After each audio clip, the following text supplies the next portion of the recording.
So you're watching this video because you have a potential issue with your Aqua-Hot hydronic system. Wah, wah. Well, we're here to help. There's a few different things that you'll want to check before getting too concerned about your system. The nice thing about these systems is they are robust and they're hard to break. And sometimes it's a simple fix. So the first thing that you're always going to want to check if you're having an issue with your Aqua-Hot system, if you're trying to fire on the diesel furnace, you're going to want to make sure that you have enough fuel. I can't express enough how many times I've had the same brain fart and ran my fuel a little too low, tried to turn my diesel fired furnace on and it doesn't want to kick on. That's because this system is actually designed to not run you out of fuel.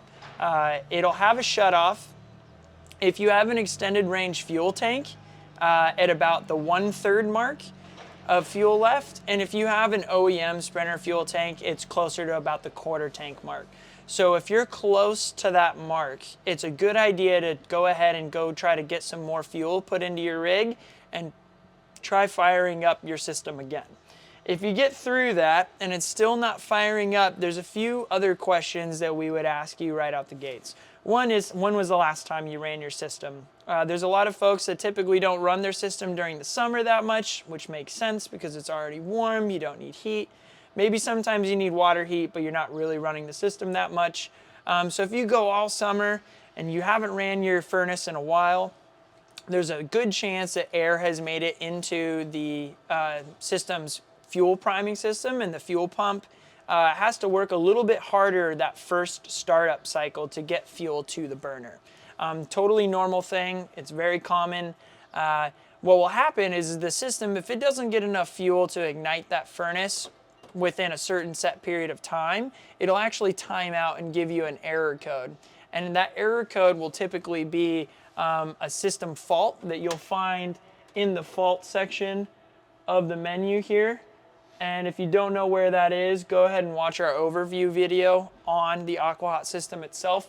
And it'll have something like system failure due to non-ignition, something along those lines. And if you're getting that error code, most of the time it can be resolved by just cycling the heater on again and trying to run the heater again. On a 170 chassis and a 144 chassis, the fuel lengths or the fuel line lengths are a little bit different. They're both, one's longer than the other one. So on 144s, typically it's like 2 to 3 cycles will usually get the system to fire up. And on a 140 or a 170, it can take as much as like 4 to 5, especially if you've ran the system dry. Now that can happen if you do get a low fuel shutoff by running the tank too low. What the pump will do is it'll actually pull a bunch of air into the line. So if you have gotten the low fuel cutoff recently, as soon as you put new fuel in, there's a good chance you're going to have to run the system at least a few times to get that fuel pump to reprime. You'll always know that the fuel pump is running if you go ahead and stick your head kind of near the underside of the vehicle, underneath the chassis, and you'll hear the clicking of the fuel pump. And as long as that fuel pump is clicking, it is actively trying to prime the system.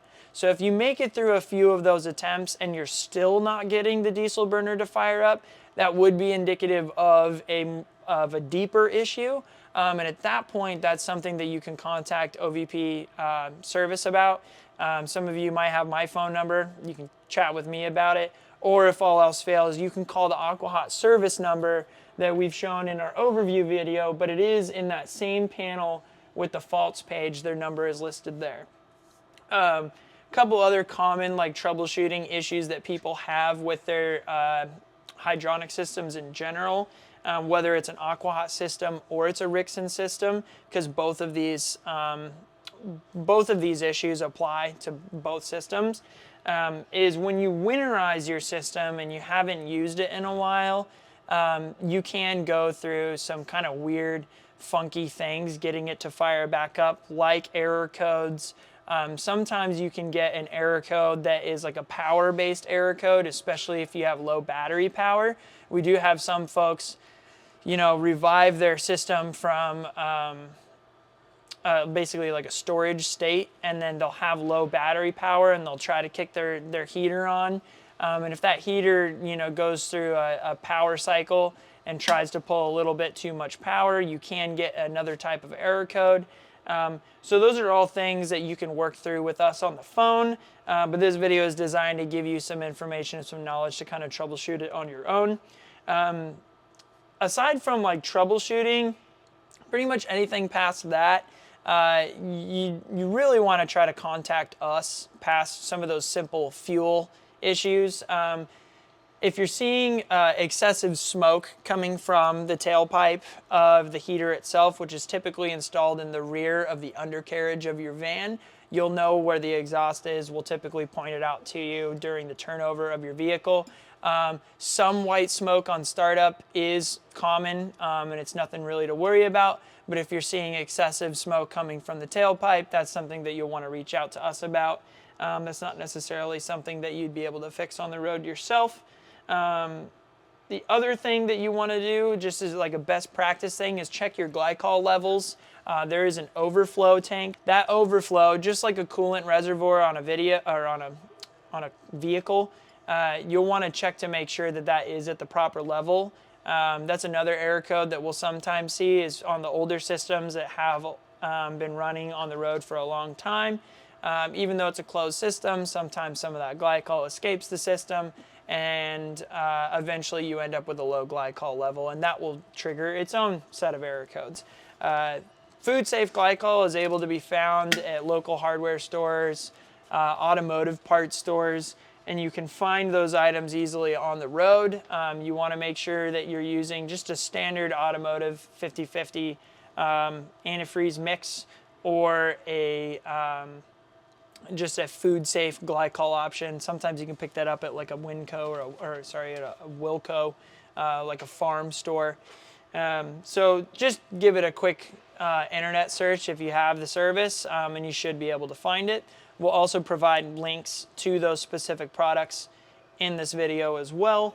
Past that, another really good best practice would be to make sure that you're running the heater every month or two. I was talking earlier about how some folks will leave their heater not running for the entire summer, and that can lead to some of the other issues like the fuel system not being primed, and having to go through the headache of starting and firing it up multiple times just to get it to fire up.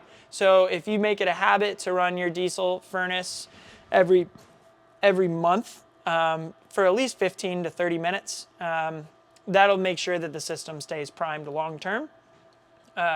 Some other common troubleshooting things that we run into with the electrical heating element, not just the burner. Most common one is making sure that your inverter's on. Inverter does have to be on in order for your electric heating element to run. It is a 110 or 120 volt appliance. So if your inverter isn't on, then make sure that it is and try running that electric heating element again. The other thing to remember is that it's on its own specific breaker, and it is a GFCI breaker that will be found at the electrical panel, typically in the back of your rig. So check that, make sure that that breaker is on as well. And since it's on a GFCI circuit, you may or may not have to reset that breaker specific to the GFCI protocols and standards. So that's another common one that we run into sometimes, where folks just forget to throw their inverter on, which is totally reasonable. It's normal. People do it. I do it. So check that first. And then if you have confirmed that your inverter is on and you've confirmed that you're turning your electric heating element on at the panel and not the burner, and you're still not getting heat, you would want to then maybe check your glycol levels just like you would with your diesel burner. And at that point, you would call OVP customer service. And we'll be pointing out where those breakers are in our electrical system troubleshooting videos as well. So if you need help finding that, you can find it in the link below.